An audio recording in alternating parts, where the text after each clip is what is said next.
தமிழகத்தினுடைய அமைச்சர் பொன்முடி அவர்களுடைய தரங்கேட்ட ஒரு பேச்சு சமூக வலைதளத்தில் இந்தியா மட்டும் கிடையாது, உலகம் முழுவதும் இருக்கக்கூடிய இந்துக்களுடைய மனதை புண்படுத்தி இருக்கின்றது. இன்றைக்கும் கூட உயர்நீதிமன்றத்தினுடைய நீதிபதி அவர்கள் சொல்லி இருக்கின்றார்கள். அதை மேற்கோள் காட்டி இதை சொல்ல விரும்புகின்றோம். குற்றவாளிகள் பிறப்பதில்லை, உருவாக்கப்படுகிறார்கள் என்று சொல்லி இருக்கின்றார்கள். அதனால எப்படி குற்றங்கள் அதிகரிக்கின்றது அப்படிங்கிறதுக்கு உதாரணம் அமைச்சர் பொன்முடியினுடைய செயல்பாடுகள். இப்படியெல்லாம் பேசுகின்ற பொழுது அமைதியாக இருக்க விரும்புகின்ற நபர்கள் கூட வெகுண்டெழுந்து அவர்களுடைய தன்மையை மாற்றிக்கொள்ளக்கூடிய ஒரு சூழ்நிலையை இன்றைக்கு அமைச்சர் பொன்முடி, அதை சார்ந்து இருக்கக்கூடிய திராவிட முன்னேற்ற கழக அரசாங்கம் தமிழகத்திலே உருவாக்கி இருக்கின்றது. தொடர்ந்து திராவிட முன்னேற்ற கழகத்தினுடைய தலைவர்கள் இந்து மதத்தை பற்றியும் பின்பற்றி கொண்டிருக்கக்கூடிய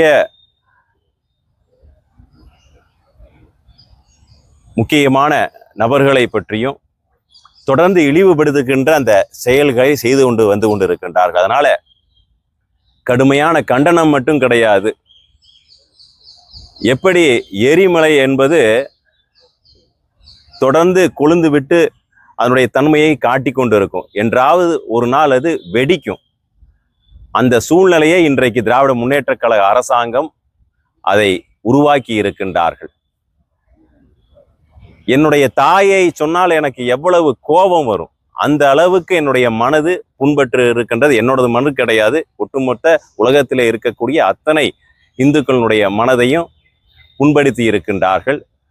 அதுல குறைந்தபட்சம் ஒரு கண்டனம் கூட யாரும் தெரிவிக்கவில்லை. இன்றைக்கெல்லாம் தமிழகத்தினுடைய முதலமைச்சர் அவர்கள் பகிரங்க மன்னிப்பு கேட்டு இருக்க வேண்டும். அமைச்சர் பதவியிலே இருந்து நீக்கி கட்சியினுடைய பதவியில இருந்து நீக்கி இருக்கின்றார்கள். கட்சியினுடைய பதவி என்ன, ஐநா சபையினுடைய தலைவர் பொறுப்பு, அதை நீக்கிவிட்டா எந்த செயல்பாடும் இல்லாமல் போய்விடும் அப்படின்னு கட்சியில ஒரு பொறுப்பு, அதை ஏதோ பெயரளவுக்கு நீக்கிவிட்டு அதையெல்லாம் ரசிக்கின்ற நபர்களாக இருந்து கொண்டு இருக்கின்றார்கள். இது ஏதோ ஒரு முறை நடந்ததாக நாங்கள் கருதவில்லை. தொடர்ந்து புண்படுத்துகின்ற இந்த மனப்பான்மையை கடுமையாக கண்டிக்கின்றோம். இப்படியே இருந்தால் எப்படி இன்றைக்கு மேற்கு வங்கத்தில் சின்ன சின்ன பிரச்சனைகள் எல்லாம் சேர்ந்து இன்றைக்கு கொழுந்து விட்டு எரிந்து கொண்டு இருக்கின்றதோ, இன்றைக்கு மேற்கு வங்கத்தினுடைய மக்கள் எதிர்பார்க்கின்றார்கள் மேற்கு வங்கத்தினுடைய அரசை டிஸ்மிஸ் செய்ய வேண்டும் என்கின்ற நிலைமைக்கு கொண்டு போய் முடிந்திருக்கின்றது. அந்த மாதிரி ஒரு நிலைமை தமிழகத்திற்கு ஏற்படும். ஏனென்று சொன்னால் துணை முதல்வர் துவங்கி ஒவ்வொரு அமைச்சராக, ராஜா அவர்கள் துவங்கி ஒவ்வொரு அமைச்சர்களாக தேவையில்லாத மேடைகளிலே தோன்றி யாரெல்லாம் சமூக விரோதிகளோ அவர்களோடு சேர்ந்து கூட்டணி சேர்ந்து இந்த மாதிரி விஷயங்களிலே ஈடுபடுவது. திராவிட கழகத்தினுடைய மேடைகளே போய் வேற விஷயத்தை பற்றி பேசியிருக்கலாமே. நல்லா தெரியும், தீக்காக்காரங்க தாலி அறுக்கக்கூடிய விஷயத்துக்கு தான் எல்லா கூட்டத்தையும் போடுவாங்க. அவர்களோடு சேர்ந்து எதுக்கு இந்த மாதிரி விஷயத்தையெல்லாம் பேச வேண்டும்? உண்மையாலுமே சொல்ல போகின்றோம் என்ற விஷயம் என்னவென்று சொன்னால், உண்மையாலுமே இருக்கக்கூடிய தமிழகத்தில் இருக்கக்கூடிய மக்கள் மிகுந்த அளவிலே பாதிக்கப்பட்டு இருக்கின்றார்கள். மிகப்பெரிய பிரச்சனையை சந்திக்க நேரிடும் என்கின்ற இந்த எச்சரிக்கையை கூட விடுத்து இன்றைக்கு தமிழக பாரதிய ஜனதா கட்சியின் சார்பாக நாங்கள் எல்லாம் ஒன்று திரண்டு இன்றைக்கு கமிஷனர் அலுவலகத்தில் ஒரு மனுவை கொடுத்திருக்கின்றோம். அதில் அமைச்சர் பொன்முடியை உடனடியாக கைது செய்ய வேண்டும். ஏதோ கட்சி பொறுப்பை விட்டு எடுத்துட்டாங்கன்னு சொன்னாங்க. அமைச்சர் பொன்முடியை உடனடியாக கைது செய்யப்பட வேண்டும், சிறையில் அடைக்கப்பட வேண்டும். இன்றைக்கு உயர்நீதிமன்றம் கூட இந்த கருத்தை நேற்றைக்கு முன்னெடுத்திருக்கின்றார்கள். அதனால மிக கடுமையான கண்டனங்களை தெரிவித்துக் கொள்கின்றோம்.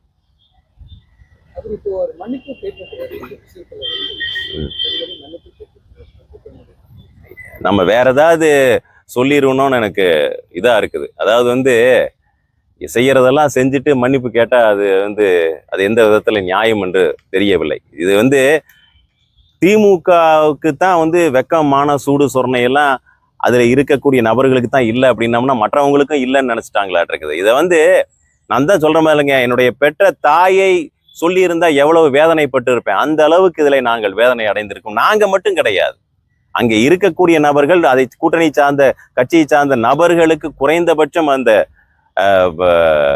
இந்த சூடு சொரணை எல்லாம் இருக்க வேண்டும். அவர்கள் ஒரு நபரும் கூட கண்டனம் தெரிவிக்க வேண்டாம். ஏனென்று சொன்னால் இந்துக்கள் அமைதியாக இருக்கக்கூடிய நபர்கள் அப்படின்னு நினைத்து கொண்டு இருக்கின்றார்கள். இனியெல்லாம் அந்த மாதிரி இருக்காது அப்படின்னு நினைக்கிறேன். ஏன்னா பொறுமைக்கும் ஒரு அளவு இருக்கின்றது. அதையெல்லாம் எல்லை தாண்டி போய்விட்டார்கள். ஒரு நபர் கிடையாது, தொடர்ந்து ஒரு கீழ்த்தரமாக, கொச்சையாக, கேவலமாக, மோசமாக பேசக்கூடிய 4ஆம் தர பேச்சாளர்கள் திமுக இருக்கின்றார்கள். அதற்கு ஈடு இணையாக ஒரு அமைச்சர் இந்த மாதிரி செய்கின்றார்கள் அப்படின்னு சொன்னோம்னா எந்த விதத்துல கொண்டு போய் நம்ம இதையெல்லாம் இவர்களையெல்லாம் பேசுவது? இவர்களெல்லாம் அமைச்சர் அப்படிங்கிறது எப்படித்தான் இவங்கெல்லாம் வச்சிருக்கின்றாங்க அப்படின்னா, ஏன்னா இதெல்லாம் ரசிக்கின்றார்கள் அப்படிங்கிறது தான் நாங்கள் எடுத்துக்கொள்கின்றோம். அதனால கடுமையான கண்டனங்கள். இதை நாங்கள் சும்மா விடப்போவது கிடையாது. அவர் கைது செய்யப்பட வேண்டும் அப்படிங்கிற கோரிக்கையை முழுமையாக வைத்திருக்கின்றோம். இந்தியா முழுவதும் இதற்கான வழக்கானது தொடுக்கப்பட இருக்கின்றது. அதனாலதான் ஆங்கிலத்தில் அதை நாங்கள் டிராஃப்ட் பண்ணி இன்றைக்கு கொடுத்திருக்கின்றோம். தேவைப்பட்டால் நீதிமன்றங்களை கூட நாங்கள் நாடுவோம்.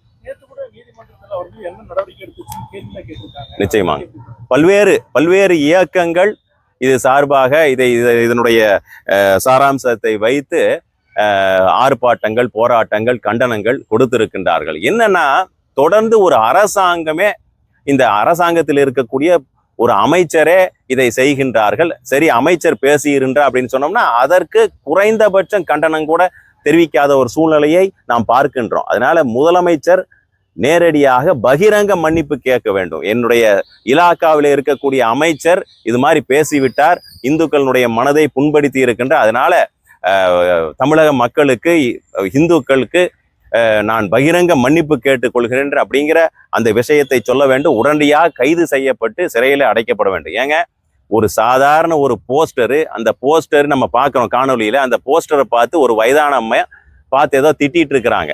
அந்த முதலமைச்சருடைய போஸ்டர் ஒட்டி இருக்கிறாங்க, அதை பார்த்து திட்டிட்டு இருக்கிறாங்க.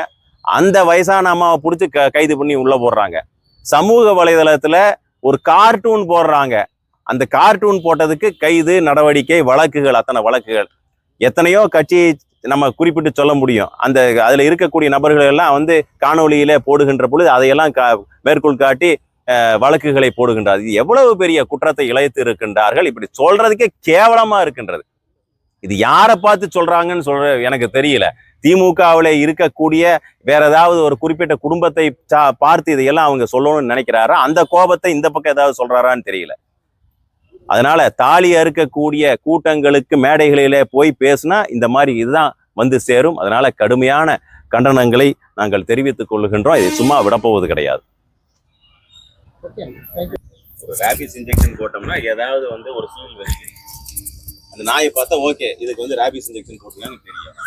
இது ஏதாவது சொன்னா தானே கணக்கு விலக்கு இல்லாம கொள்ளையடிக்கலாம். அப்படித்தானே போயிட்டு இருக்குது. அதனால எனக்கு தெரிஞ்சு ரேபிஸ் இன்ஜெக்ஷன் நாய்க்கு போடக்கூடாது. நான் சொல்லக்கூடாது, வேற யாருக்கதான் போடும்.